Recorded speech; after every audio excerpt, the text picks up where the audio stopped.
Arsenal march on forcefully towards the Premier League. The Michael Carrick revival continues at Old Trafford, and Liam Rosenior leads Chelsea to their 4th Premier League win in a row. All whistles have been blown. Welcome back to the After 90 podcast, where we bring you the latest happenings around the Premier League every week.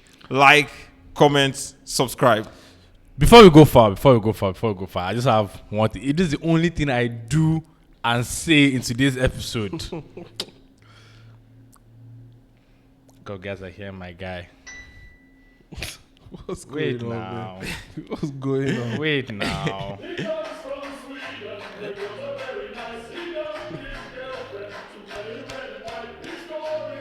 What's going on?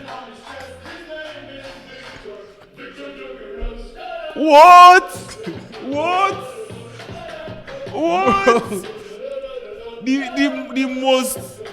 The most failed striker in the Premier League.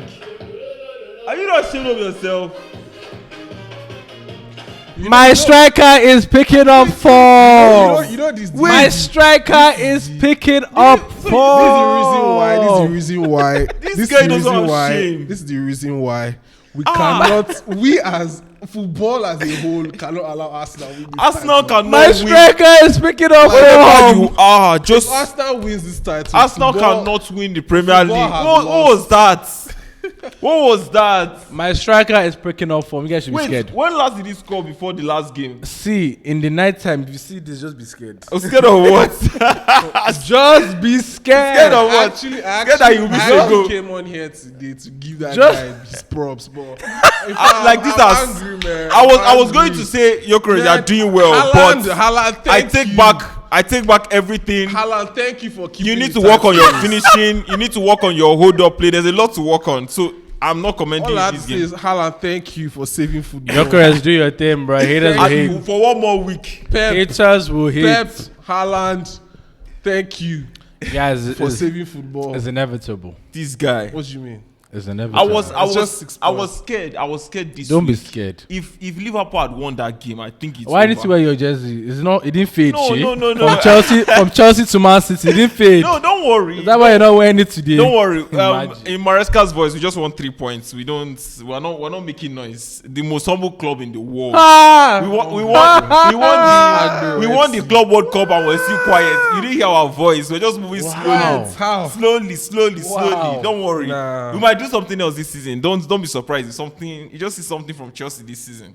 Nothing's happening. Nothing's happening. Nothing's happening. But Let's say anything. 3 points is 3 points. So Something, we'll give you something, your. something can be anything. Let's say anything. No problem. But wait, if Man City had lost that game against Liverpool yesterday, No, God would not allow. God would not allow. The God of football cannot allow, man. The God of football. Do you think it would have been over? It's over now. 9 points is too much. 9 points. No, Nine now points is 9 too points. The year Man City won the Premier League, that famous game versus is it Spurs? It wasn't Spurs. It was The one they came from behind to beat Arsenal. no. Oh, Aguero! Aguero, Yeah. that one. Wait, that was 9 points. That was 2011. That was 2011, and United were 8 points clear. And they I came back. think with either 3 or 4 games to go, that's how close it God was. will do And it that again. is that is why, like, even right now, 9 points is not the end of the world. We still have. There's a lot of games. There's still a lot of games. There's a lot of games to be played. There's a lot of But football to be played. bro, not with this City team. That was Aguero. But we're talking Semenyo, we're talking Nunes, we're talking Reinders. No, I mean, these are quality players. Yeah. But you not with David Silva, Aguero, Yaya Toure. Well, you could say those are the Marguerits, like the Vincent Company of today, right? Semenyo, like, again, maybe we're using recency bias, but there are days where those guys too were not on their topmost form, like they 100%. just grinded out a result, right? Yeah. And that's what I think Man City is doing this season. They haven't been as clinical and as diabolical as they have in this season, but they're grinding our results to go to Anfield and to come back. Are they really before Liverpool's game? They were sloppy. And that's what I mean. Already- They are still in the best position they can be. Yeah, you look at how good Arsenal have been all season. and then you see Man City's just 6 points behind them. Like they are still how with terrible. They are still with City having so many injuries and stuff like that. Yeah, that's what I'm saying. City had like 11 players out, but they are still like within reach. Like Arsenal are a slip up away because from, City exists. That is why every other team smiles. Yeah. Yes. Literally. The joy of the football world, the joy of the Premier League. Rest on City's shoulders. All backing Pep. All backing Pep. Like, look at it. No shame. You don't be surprised I take off this shirt and you see Man City jersey. Why are you wearing that jersey today? Because I'm a United fan. Carrick is saving football. I might be wearing the Man City jersey. You don't know. Fair. So we're rooting for Man City. We're rooting for Man City. And Erling Haaland scored finally this week after 9 games. Penalty, but he got an assist. Goal and assist. Goal and assist. Missed a sitter in the first minute. Not a sitter. Was a sitter? Was a sitter? He should be scoring that. Like the Haaland we know should be scoring that. Will be scoring that. But don't. He missed his own chance this week. I saw it. So don't go there. That was a sitter. No, this guy. Guys, are you guys okay? Do you guys want us to end at this point? If this Arsenal fan will not rest. It's not even like he's doing that well. What's going on with this guy? My striker is picking up form. That's 2 goals, 2 tap-ins. He tapped in 2 goals. He's scored in back-to-back Premier League games. That's all I say. Joe Pedro does that for fun. And they were not penalties. Joe Pedro does that for fun. No problem. Joe Pedro scores bangers for fun. No problem. If this problem. If bro is it becomes a movement, it becomes a problem. What movement? Celebration. Didn't Joao Pedro just pick up for maybe 3-4 games? Like no, just before like your Champions League. Like 5-6 games ago. Was the Champions League game he even just? But Joao Pedro over Gyökeres any day. Okay. I'm not having Gyökeres in my team for no reason. No problem. That guy is not our level. He's an Arsenal level player. The way we dump players. Maybe we'll meet again. We'll meet again. No problem. Do you think Arsenal is playing better without Saka? Whoa. So honestly, we're not playing interesting football all together. I mean, you've not been playing. Just winning. He's been haram ball. I'm just saying. Arsenal football is not interesting. Your any uninteresting day. football. Your uninteresting football. Now, is it worse? Do you think it's better now? I don't think think from open play now. I don't think Saka's absence is the reason for our recent open play goals. I think it's Kai Havertz's presence. I think that's what it is. If Saka were in this team, we're always the stronger side when Saka is available for us. But Havertz brings a different dynamic in that number 10 position that Odegaard and Izzy just don't have. That is spatial, positioning. Yeah. They can't pick him up. He's able to find himself in really good pocket. He doesn't dwell too much on the ball as well. He's a very direct player. So I'll say he's the reason why we're seeing a lot more goals from open play, and you're going to be seeing him starting more. Like, no two ways about it. I think Odegaard is even injured right now, but I think Kai Havertz is the bonus and not Saka the minus from the team. Which one do you prefer? Havertz in the number 10 or Odegaard? Honestly, in terms of watching Odegaard play is just a beauty. Like, yes, when he's sweet on form, like he plays that eye-catching football. Yeah. But in terms of dropping results, Kai Havertz is just win the game. Kai Havertz is the one dropping the results. Yeah. Kai Havertz is the one taking the shots from outside the box. That's been Havertz from making the pass when he needs to pass. When he was in Chelsea, he might have a bad game and he scores, like the Champions League final. He needed so much. One opportunity, one goal. Like, we had the Champions League. He just does what he needs to do when he needs to do it. Yeah, like he's a smart player. He's a smart player. This one, he also has a level of IQ to him as well. So, yeah, I mean, whatever is working is working. Like, we're beating teams 4-0, 3-0. Like, not even penalties included. Like, we're doing. Obviously, our corners are still going to be our corners, but like, no penalties included. Haram ball. You're going to say something. No, I was going to say 2 penalties in 1 half is not haram football. Okay. That's not haram. You guys should go and take notes on how to take corner kicks from Manchester United. What? Do you see the I saw it. Liverpool has done that before. Salah. You guys are actually. I think you guys probably stole that from. They stole that from Liverpool. Why are you a hater, please? Why is Carrick watching and a slots training stuff to tell his players? We can't see Liverpool in the rare. Why is he stealing from other coaches? Why can't he make his own thing? Please. I'll give it to you guys. Off the training ground, it worked first time. It doesn't happen all the time, but this time it worked again against Tottenham. Is Tottenham even a big 16? It was lucky. Sometimes it doesn't work. Mbemo was just lucky that no player saw him on time. If they saw him on time, like that wasn't going in. And the ball was slow. My Rob Sanchez is saving that. No. So I don't think that one wasn't the keeper. There were just so many bodies. And the keeper saw it late. So many, but again. Somebody could have easily gotten a block in, right? But they didn't. And Mbeumo picked the far. Like, you have to give him credit too for the goal. And he kept it low, not too much power. He focused more on placement than on power, right? So that in itself is a technique, is an IQ thing, not to just hit the ball as hard as you can, right? Pick your spot, put it there. So and now obviously I have to give it to Man U because Tottenham were expecting the ball to come over or something. They didn't see. Right, it was an expert, Well, that's not the first time. Was a one-time pass from? No. It was Bruno to Maino. Maino just. I say one time from Bruno. From Bruno to Maino. No. Bruno passed to Maino, who was at the edge and then Maino hit it one time. Hit it back to Mbeumo. That's why I'm saying the one time, because Mbeumo is behind him. Yes. Right, to know where the space is going to be. It was a smart goal. Mm-hmm. You have to give it to him. It was probably planned. It was definitely planned. Yeah, of course. But none of the Tottenham players could react fast enough. To that. Yeah. But it's not all clubs that you get away with those type of goals. I know a club that you can't score that type of goal against Sharp, but let's leave that. Have you guys played your second leg? Don't worry. Don't worry. Let's leave that. Let's leave that. Don't worry. We're getting there. I just say let's leave that one. But yeah, let's break down game by game. We go to the Arsenal, the Man City Liverpool game. That was the biggest game this weekend.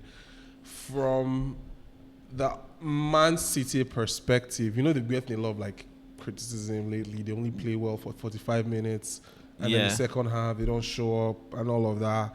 Haaland hasn't really been in among the starts recently. Got a goal and an assist, and then they came back 1-0 down, scored 2 goals in the second half in Anfield.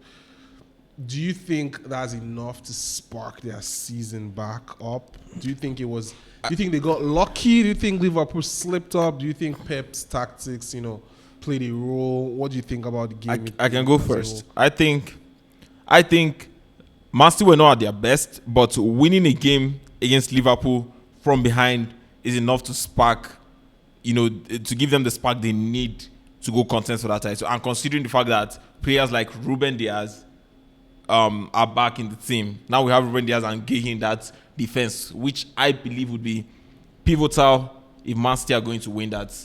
If Man City are going to win the title, they need to have a strong defense. Kusanov is good, but he lacks the experience, he lacks the grit, he lacks the fighting spirit that you see from players like Ruben Diaz, players like Gabriel in Arsenal. So that's what Man City were lacking. And I think winning a game from behind against Liverpool is going to give them that spark to go on and fight for this title at least. So I cannot remember, but Man City have been in a similar position where they weren't playing good. They had won against an opposition, a strong opposition, and we thought, okay, this is what Man City needs to bounce back. And then the next game they drew. Was it this season? It was this season. Yeah, I think it was earlier. You remember it was either earlier in this year or late last year. Yeah. I think after their 3 winless games early this season. We're literally still waiting for that spark. So that they usually have I'll say again, kudos to their defense. It's been more refined. It's been more talented with Diaz coming in. But in terms of creativity and attacking threats, I feel like they're still not where they need to be. They don't look as convincing as the Man City everybody knows. Donnarumma is superb. Even for Donnarumma, we do not know where Man City will be today. Best keeper in the Premier League, better than Raya, better than all the keepers I know. Not for Donnarumma, today we don't know where Man City will be today. Yes, definitely. But that match could have easily ended 2-2. Did you see that scene? Who does that? Ridiculous. Raya can never. What does Raya have to do with This guy's just a hitter, man. He's just a hitter. But do you think Raya will save that? Donnarumma is like how many inches taller than Raya now? Do you think Sanchez will Do you think Sanchez will save that? My boy, Sanchez does that daily. Go watch his highlights. Please. Go watch Sanchez highlights. What do you guys think of the... Wait, let me even land. But again, with that game too, it's also on Liverpool's inability to finish out games. Yes, they've been inconsistent. Like you already one go up. Like the Liverpool we know should finish out that game in Anfield. The second goal was silly. Everybody was on the pitch. Ekitike too not being clinical with his finishes. Missing chances here and Missing there, chances. Like, and it was on my FPO. That's why I needed to beat this guy. It was whoa. I was playing this guy on FPO in the league, and this guy Haaland just saved. Bro, this guy. I was praying. I didn't want City to win, but I needed it. I just needed. You really did, bro. But again, like the chances Ekitike is missing, right? So Man City had a bit of luck on their side. I think so. Liverpool still didn't finish out that game, so I won't say it's a spark just yet, but let's see how it goes. And again, it's going to be a good competition. Man City's defense is looking tight. Arsenal is scoring goals from open play. Yeah. Villa is falling. United and Chelsea are rising. Like it's interesting. And then the controversial goal disallowed. The red card. Szoboszlai red card. I think that was the best decision. Really? Because if he didn't penalize Szoboszlai and he penalized Haaland, that would have been the wrong decision because Szoboszlai pulled Haaland first. The only reason why Haaland is pulling Szoboszlai is because Szoboszlai has pulled him. Exactly. Haaland already overtook him. I think the red card is valid, but don't you think the goal should stand? I mean, if you're giving Szoboszlai a red card, then you should cancel the goal because you're definitely calling a free kick, right? Or give Szoboszlai a yellow card and let the goal stand. But he can't because it's a goal scoring opportunity. Set rules, exactly. There are set rules. So there are some things you just cannot do. Yeah, if you're giving the goal, you can't penalize him. No, yeah, I know, but you can give him a yellow card and for what? Then allow the goal stand. For stopping a goal scoring opportunity that the goal already went through. The only thing I think the only rule is you don't. Oh, okay, playing advantage. Yeah, you play the advantage, let the goal. But Haaland fouled Szoboszlai after the foul. So there's no advantage. Because Szoboszlai would have stopped the goal. And Haaland has lost the ball. Haaland has lost the advantage. If Haaland didn't stop him, he was going to stop the goal.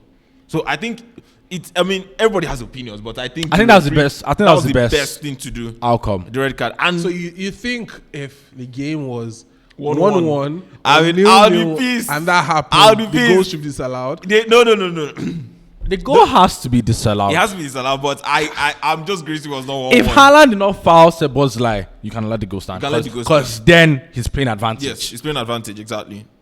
But Haaland has now fouled Szoboszlai because he has lost his advantage. Exactly. So now the ref has to actually call it back. That's how I see it. That's how I see it. I think it was a good decision from the ref. For the first time, I think I'm good with VR. I mean, I would have loved it if it was 1-1 and the game ended like that. And No. Thank God. The God of football will not allow. Guys, fair enough. I think it was good. Yeah, kudos to the ref, but it's just a very dicey one. I think they need to go back to the rule book because if that happens in like a Champions League final, World Cup final, I mean, big debates. It's going to be. It will still be right, but like the losing team would be the ones fighting. It won't be as bad. I feel like even right here was split. If we were 4 people, it could easily go 2-2. Right? I think it's an okay decision. Like whichever which way you look at it, like there are points for either end. Yes, Liverpool. Yeah, it's just I think. In a world where it's a penalty, like if you go back to the World Cup where Suarez used his hand to hit the ball when Uruguay played Ghana, for example, and then Gian ended up missing the penalty, you can say, okay, the team that kind of got robbed by lack of sportsmanship. That was so painful. They got a penalty and then they missed the penalty, so you can point at the player and say, "Oh, you had your chance to get your goal back." But in that kind of situation, you take away literally an empty goal and give a free kick. Okay, I see your points now. It's dicey. Someone says it's Cheki's fault. He could have just fired the ball more, like put more power to, and that thing would have gone in. No conversations we had. It's dicey. If it was a penalty, I would say okay. But that's the thing. Fair enough. That's the thing. It's because we saw the ball rolling. It's the ball that clears that ball off the line now. Everyone is calling for the foul. Everyone is calling for the red card because the ball rolled in. It's because the ball rolled in. Yeah. And it's because Haaland fouled Szoboszlai for that ball to that ball rolling in. Do you think Szoboszlai would have gotten the ball? I think so. Yes, he would. That ball rolling in itself is illegal. He was going to get the ball. That ball is 50-50. But remember, all of the ball has to cross all of the lines. So there's still a lot of space. He had enough time. That ball rolling in is not even legal because Szoboszlai got fouled. Yeah. So if you think of that, imagine Szoboszlai not getting fouled. He's stopping that ball from going in. Yeah. So it's not an empty goal. There's a defender coming to clear that ball from the line. Whether he gets there or not, we will never know. We'll never know. But there was a possibility. It wasn't zero that he was never getting there. It wasn't zero, yeah. He was running quite fast. He could have gotten there. I think I agree with VR, to be honest. I agree with VR. It's the rule books. I guess that's what it is. And Haaland gapped in that small talk. Look at how it allows Szoboszlai to go forward. Now Haaland does the same thing. Haaland, the reason why even Haaland pulled him down, Szoboszlai didn't pull Haaland down. He just pulled him back and went in front of him. But the reason why Haaland pulled him down was because he was going to stop the ball. So Haaland saw Szoboszlai was going to stop the ball. So Haaland actually pulled him down to stop him from stopping the ball. He was trying to block him without fouling him, but he couldn't because Szoboszlai was already ahead of him. Going for the ball. Fair enough. Going for the ball. But let's go back and talk about Donnarumma, bro. This guy came in and took the Premier League by storm. Do you think he's the best? I wish he even struggled, but he didn't struggle. He literally he came and showed just right off the bat, no conversation, no different league, no never played in the Premier League. Just do your thing, do what you've been doing, no conversations. And I'm surprised he was Guardiola's pick because Guardiola I think it was one of the first few managers to adopt that playing with the keeper. He wants a keeper with good like footwork. Ederson, who is a midfielder, but that's the reason why Joe Hart left, right? Basically, but Donnarumma can't use his legs for nothing. I think coaches are starting to see that thing is kind of overrated. It's overrated in a sense, especially now that you can have the goalkeeper, players coming into the box to receive the ball from the goalkeeper. It's not that needed as it used to be. Fair enough. The style of the league has changed again because at one season everyone was using their keeper to play out from the back, absorb the press, but now they don't dwell too much at the back. Even City doesn't do the. I don't know if it's because they don't have those players that used to do it, like De Bruyne. High risk, high reward. A lot of goals came from that style of play. Yes, a lot of goals. Defenses will always adapt. It's just how it is. Defenses will always adapt. So different season, different ball. And I know I said this before, but let's be honest. Donnarumma is better than Raya. I think as a shortstopper, yes, I think so. Just say yes. As a shortstopper, you have to let him say it. Just say yes. Just say yes. No comments. No comments. No comments. So Raya is better than Donnarumma. Boy has 2 Premier League gloves. Has most. Raya. We're not talking about. He has most clean sheets. We're talking about quality. He has most clean sheets this season. Because. No, but then you also have to give it to Raya as well. It's like. Let's be honest. The truth is, the goalkeeper is only as good as his defense. Exactly. I was going to say that. I'm coming. Just let me land. So, are you with me? For example, if you go back in time and see the amount of Man United player of the season that David De Gea won, it's a lot. Why? Because of how terrible our defense was. So when you expose the goalkeeper, that's only when you see how good the goalkeeper is. Now we're seeing Donnarumma making a lot of saves because his defense is not as strong. But we're seeing Raya is not as exposed as Donnarumma because he has a very good defense. So they can keep a lot of clean sheets. And the past he doesn't have to make a lot of saves. But when he's called up, he shows up. What about the Man U's game? When defense was exposed, what happened? Those were two brilliant goals. No. Donnarumma is not saving that. I'm talking about Mbeumo. I'm talking about Donnarumma might save Dogu's ball. We can't even lie because of the height. Because of the height. No, look. Height. So, okay, let's do it. Why didn't he catch the ball? Let's go. Exactly. Because he did same distance. Somebody's catching that. No. Wait. Ryan didn't catch that one. Donnarumma didn't catch that one. There are goals. For example, Mbeumo's goal this weekend. You can look and say, okay, if that was a top class, maybe Donnarumma could get a hand on that. You can stop that. But then there are some goals you look at and you say, I can argue that Donnarumma can stop Dogu's goal. But Szoboszlai's goal, even Szoboszlai has done it for Raya. Raya did not catch it. Did he catch it? My point exactly. I don't think Donnarumma is catching Dogu's ball. He can't stop Dogu's goal. height plays a role. It's not It's not- height. that one is more of a reaction It's thing. reaction because you don't expect. Donnarumma has faster reactions. Yes. That one is arguable. It's not. It's a reaction thing. That was a You reaction can't thing. Expect. It's like even Cunha's goal. Like you see a player like yards away. You're not expecting to take the shot right now. Donnarumma might catch that one too, because watch the distance. Cunha zone maybe. Maybe because of Maybe. the distance. The rare shots. You know, he's short. It's not that short. No. I Cunha understand zone, that Donnarumma is maybe. really good, but then don't. Like, But again, say Raya as again, back to Best the keeper whole. in the world, in my opinion, Sha. But How about Sanchez? Sanchez is Focus on yourself. Sanchez is my best. Even my when best. De Gea was in Man U, we got this whole praise of best goalkeeper in the world a lot of the time as well. Even Courtois too, when he was Atletico Madrid, we saw it come up a lot. When you're exposed, it brings out the best in you. It's just the truth. Even Ramsdale, like all those lower league keepers, when they're exposed. Yeah, I honestly think Pickford starts for England because of how exposed these are Everton. you Yeah. see. Like But that just and he's Pickford good is with one his guy I still don't understand his career. How he never moved to a better club. because I don't know. There's just no better English goalkeeper out there. I have no idea. like Yeah, why he didn't go to like a club like Chelsea, Arsenal, City or something.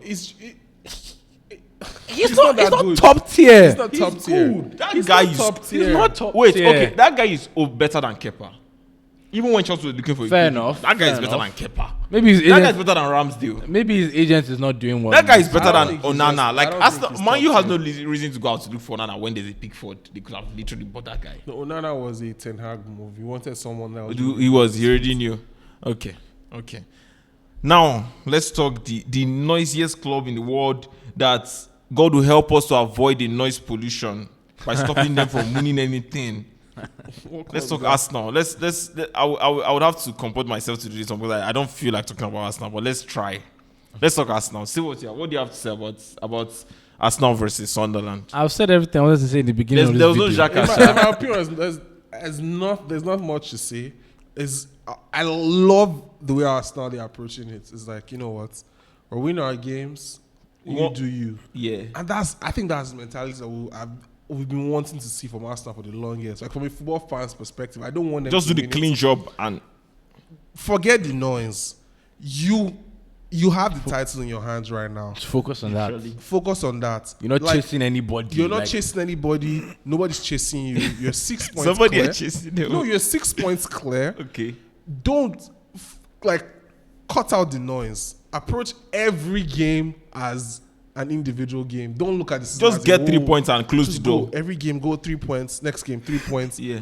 And then the number of games are reducing. It's 14 now. If you can just go 3, 4, 5 wins in a row, it's like 9 games left. It's just a countdown. as a countdown. Yeah. We still have Chelsea. We still have Tottenham. You still have What I'm Chelsea. saying is don't even think about it from, we have Chelsea, we have Tottenham, we have No, Man me, I can't know the players. Saka, all these guys. Don't Yeah, I'm think saying about the it. the players like Arteta, I got just think Think about it. Chelsea is coming. We're You coming. guys always come in. Kopama is fit. approach it one game at a time, and I think that's just the recipe. That's the recipe for Yeah. success. Just focus on the next game. Yeah. Don't think about it too much. There isn't much to talk about. Each game, again, we have the final with Man City 2. That in itself is his own When game. is that? March what again? March, I think the 22nd. Okay. 22nd. That's a big game for me. I'm looking forward to that match. Your jersey is washed. Is it not blue? Is it not blue? It's washed. It's blue. Blue is blue. It's washed. So what do we think about Manchester United though? Like, is Carrick ball convincing football? I personally find that they still struggle to control games. They've been grinding out the results, but I don't still like the Tottenham game. They had a controlling advantage, Big right? advantage. 10 Big- man big Tottenham, player but too. outside that, even the Arsenal game, it wasn't convincing. It was individual brilliance at True. moments. It wasn't.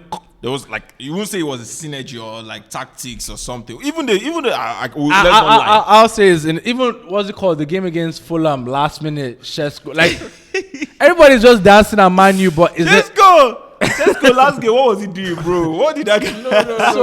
I want to So hear. that's my question. Like, are there tactics involved, or you just What's going Carrick on? has done his best to bring out individual brilliance in like each and every player. Is Michael Carrick your Jose Mourinho, the special one? Are you guys questioning Carrick ball? I like Carrick it's is- a simple question. Carrick is saving football as we know it. And I hear criticizing. This type of clips I like to save. Carrick I like to say this type of clips. When you see Manchester United has parted ways with Michael. No, Carrick. No matter what Carrick does, they're not Carrick because is saving they're not passing. football. They're not passing. It's not just saving Man And it's not this United. season. He's saving football as He's a gone to City, Arsenal, Tottenham, and picked up 9 points. Omo, that one is in his pocket. Sorry. Was it? Did he play City? No, it wasn't City. played Was it? City. Yeah, now. City, His first team Arsenal, was City. Tottenham. City. Sorry, but he drew with City, right? No, No. he beat City now 2-0. That's true. It's 4 games. Whoa! So Arsenal, City, and that's- Tottenham, and he's picked up 9 points. 9 points. That's huge. It's because it's Man U. If it's Chelsea, we don't care. Like you can pick up 9 points, but if you don't give us top 4 or anything, like that's in your pocket. Oh, you mean your managers? Yes, whatever. boy. Whatever playing. If we're being honest, I think if you actually watch the United games from like just an Neutral eye test, standpoint, yeah. from a neutral standpoint, the football has been a lot better. It's been very fluid. We're creating chances. My biggest fear after the Arsenal Man City game was, okay, we're able to do well counter attack and put 1 or 2 passes together, but we played against a very low blocked team this weekend. Against Spurs, because they sat after the red card. They sat all yeah. game. Yeah. That's why it took longer before you guys even scored. And we're able to create chances. We're not as clinical. The chances were not as, they were like a lot of half chances here and there. But then I saw us, we were able to control the game. The Manchester United I know before, they get very tensed up in games like that. But Yeah. I saw a lot of calmness. I saw a lot of patience in the build-up. I saw a lot of,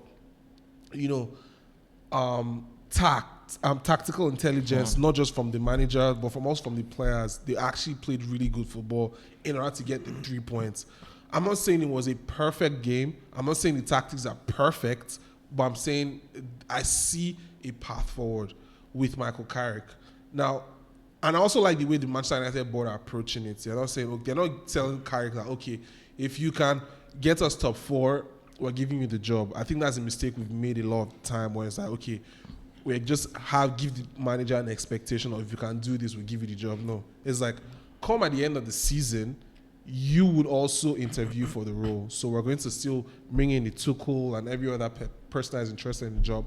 And we're going to run a screening process, regardless of how the season ends. And they need to also keep in mind that United are playing like half a season because they only play. And I don't mean like as a diss or anything. They're only playing in the Premier League. Yeah, true. As opposed to the United's one caliber league. should be like. Are they still in the FA Cup? They're not. No, they should be they're FA not. Cup, Jesus. Carabao.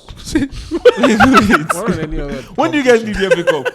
We lost to Brighton. Jeez. So like Carrick only has to focus on the week in, week out games, right? And Yes. that's One a third match. of what a Manchester United manager needs to be doing. True. Right. So that also needs to be put into There's not consideration. enough test done Because yet. he should with the quality of players, it should be easier for him It to should be make easy. top 4. He should be doing this. Right.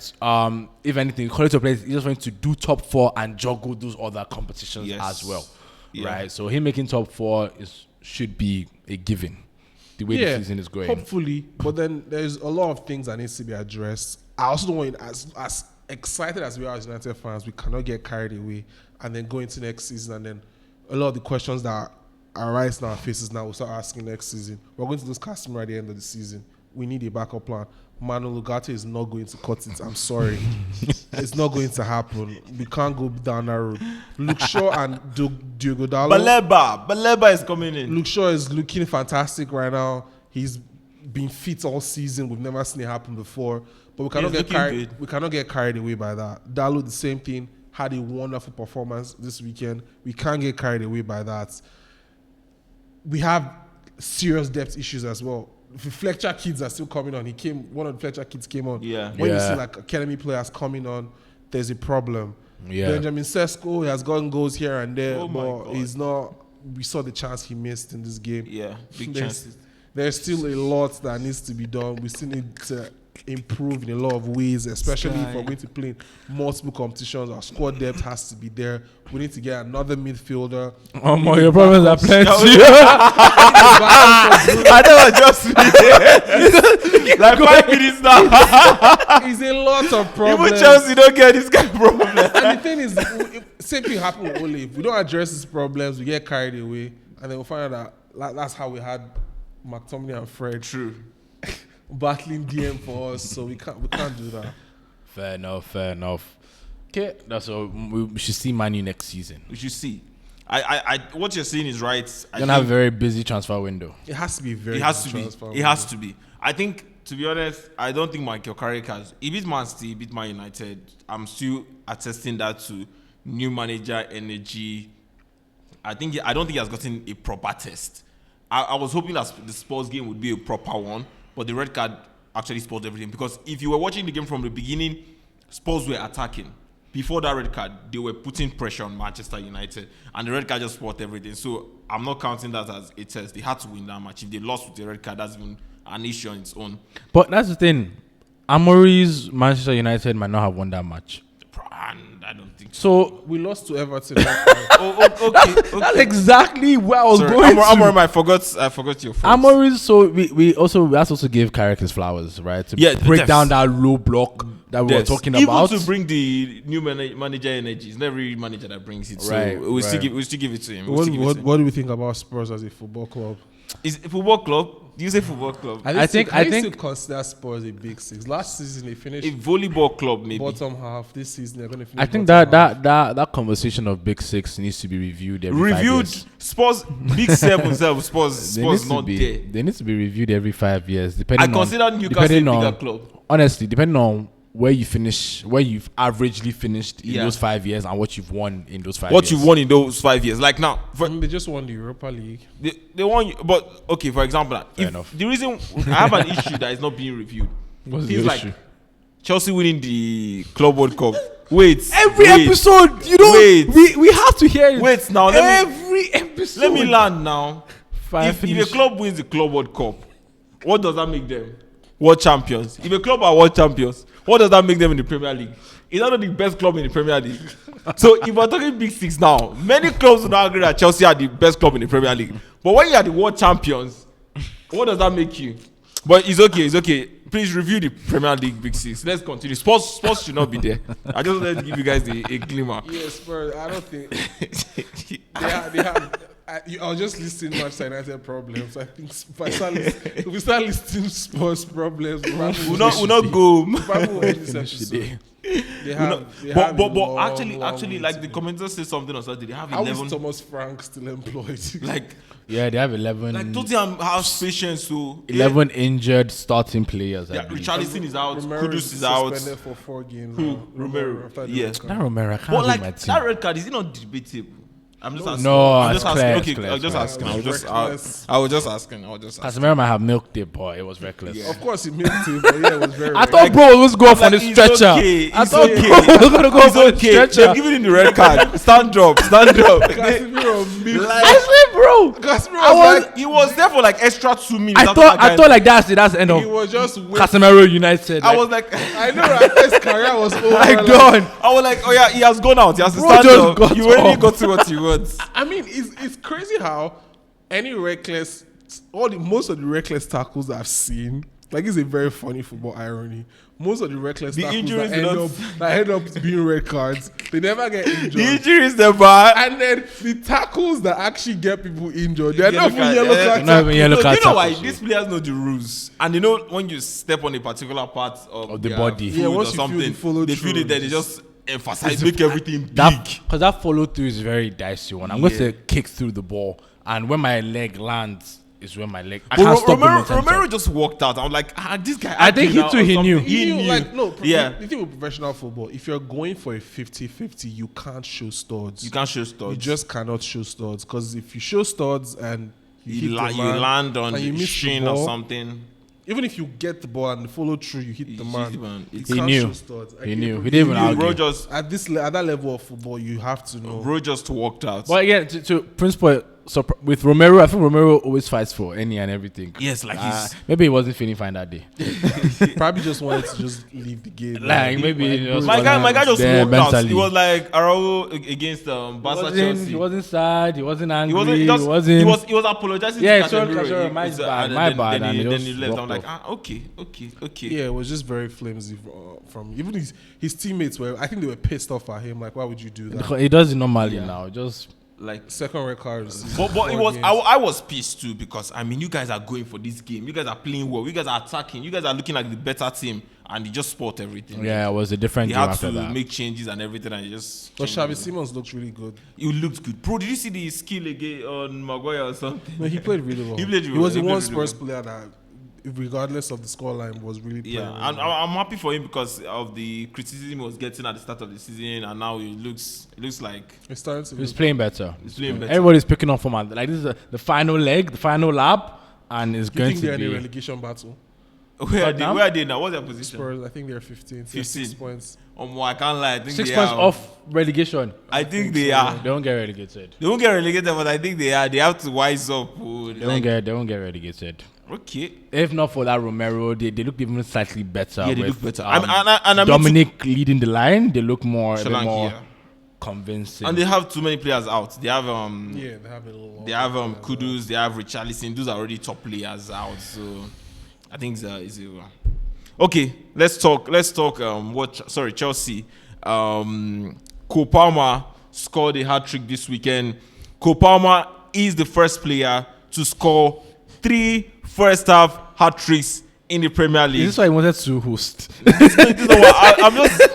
Two penalties. That's what we do. That's what we do. We usually give our subscribers the facts. Two penalties at one time. No, we're not talking about the goal. I'm just briefing. Okay, continue briefing. The first player to score 3 Premier League hat-tricks in the first half. 3 first-half Premier League hat-tricks. It's not me that said it. It's what Cole Palmer did. I'm saying. No. 2 penalties at one tapping. Is he a hat-trick? What's a hat-trick? 3 goals, Abi. What frustrated me? Like, what kind of penalties? Bro, did you see? Jeez, bro. I watched that. That was horrific. I'm a Chelsea fan. Horrendous. I'm a Chelsea fan, but I said if Wolves doesn't get relegated, let me know what happened. They're definitely going to get relegated. Bro, did you see those fouls? Did you see the second one? He pushed that. Like, what do you expect? Pointless what do you expect? The first one, I'm like, I thought every Premier League club knows this. I don't just throw legs in the box or something. This guy is heading to the corner. He's heading to the corner. He's not trying to score. Why are you stretching his legs? His back is against all his players. He can't even see anybody to pass to. The second one was more annoying. Do you see the push, like, in the box? Are you even... Broad daylight. Like, bro, what do you expect? What do you expect? No, I'm so sorry. Like, if they even send them home after that game, I'm like, these guys should just go. Like, get relegated. I feel bad for Wolves. I used to like them as a when they were mid-table. Yeah. Competing. They sold everything. That's the problem. They just taking all the money. And it's back to one of those earlier conversations we had where does the format need to change, where the bigger teams just buy the best players from the smaller teams, and the smaller teams have to just recycle. Like Bournemouth now having lost Semenyo, Crystal Palace having lost Mateta and Gehi, and they still have to compete. It's just how it works. I think every small club in the Premier League especially has to have a strong talent acquisition board or something like that, where they are always finding talents, because these players, even before coming to, they're trying to use you as a stepping at the ladder to the bigger teams. So you have to be able to get, like, I think that's what Brighton has been able to do. They lost Caicedo, they get Baleba. If they lose Baleba, they are going to get some other player like that. Otherwise, you might not be as lucky. Yeah, and I feel like that's the point. That's what happened. The burden of scouting should be shared across all 20 teams. If you get a bad transfer window, then you can get... You're a Wolves. You become a Wolves. That's what happened with Wolves. That's what happened with Wolves. And you're out. That's what happened with Sunderland now, if they go and ransack their team now, like... Next season, they are out of the Premier League, maybe. Even like it happens to all of them. And that's why the top 6 stay top 6. Because top 6 is always top 6. No one's going to go and get Haaland from Man City. They don't have the money from United. Like, sadly. Just how the game works. That's how the game works. Mbeumo from Brentford, like Wisatu from Brentford, like this guy, what's his name? Ivan Toney. How we forgotten him? You get so, but it is what it is. But back to your Chelsea and Wolves. Chelsea and Wolves. Joao Pedro is back. You guys watch out for Joao Pedro. He's back. He's coming big. He's coming hot. So I won't talk too much. Just watch out. Where do you think Chelsea finishes this season? Where do I think Chelsea is finishing this season? Me? Should I say it or she should say I can say it. Yeah. They could finish third if Villa is not careful. Behind. How many? What's the point gap? About 3 points. Arsenal fans rate us. You think Chelsea will finish above Man United? Arsenal fans rate us. They rate us. It's possible. It's possible. I don't think. It's possible. It's possible. But it's not impossible. But It's unlikely. it's looking like the top 4 is going to be Arsenal, City, Man U, Chelsea. That's what it's going to be. Villa is not finishing top 4. I've said it here now. I'm saying it confidently. Villa I thought they would finish top 4, but again, I guess. Yeah. Same thing they did last season. Same story every season. Villa and Nottingham Forest, that's their story. At the beginning of the season, they look so good. Next and thing, then they start down. They mean down. But personally, I know Chelsea's finishing just tops. I'm not saying the position. Like, believe in your team. Has something in his back pocket, and we're waiting to see it. Actually, I believe more. I think Carrick knows more of what he's doing than Rosenio. That's how it happens. You never see it coming, right? So it's okay. You never see big things like when Arteta came to Arsenal. Who saw that they will be where they are today? Nobody saw it. So if Rosenio is working on something, you won't see it. Do you think they won't allow him work on something? Rosenio, he already has the job. He's not interim. He's full time. The full time manager. Oh. Yeah, he is. We don't do interim coaches. We trust our people. When we bring you, we know at least you bag one trophy. We're a trophy club. We win trophies. All right, guys, that brings us to the end of this episode. If you have any comments, you see all they've been saying here, Gyökeres, just please let us know in the comments. If we need to send this guy away so that there will be some peace on this podcast, please say it. But till next week, enjoy this episode.